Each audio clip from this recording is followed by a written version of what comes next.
Be aware of these fishing hazards. Fishing isn't normally considered a dangerous sport, but just as there are hazards in all occupations, fishing also has hazards you should be aware of. Once you know what they are, you'll be able to take the correct steps to minimize any danger, thus keeping yourself and your friends or family safe. Water isn't our natural habitation, so any participation in water activities needs to be treated with care.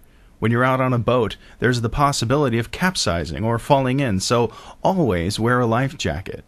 Take flares with you and a cell phone in a waterproof bag. Many lives have been saved by the simple addition of a cell phone to the gear. Even if you're rock fishing, it's wise to wear a life jacket in case a big wave knocks you into the water. Many a rock fisherman has lost his life through the neglect of this easy safety precaution. Wear shoes or boots that aren't slippery on wet rocks. Rubber-soled shoes are usually very slippery when you walk on weed-covered rocks that are wet. Never attempt to walk or stand in the mud of tidal flats. Very often you will sink in at an alarming rate. Sunburn can be a major and painful hazard, as those who have been severely burned can testify. Sunscreen or long-sleeve clothing will protect you, while insect repellent will save you from the unpleasant possibility of scratching those itchy spots for days. Whether you plan to fish on land or by boat, you should take drinking water with you to avoid dehydration.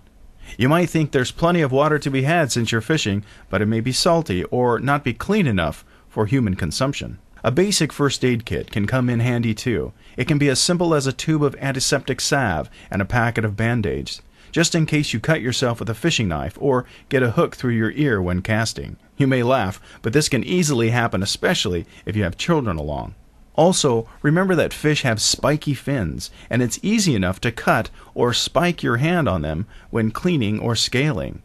All cuts should be treated immediately to prevent blood poisoning or any nasty infections. A special salve for stings could come in handy too. There are plenty of insects out there that can give a nasty sting, even if they aren't life-threatening.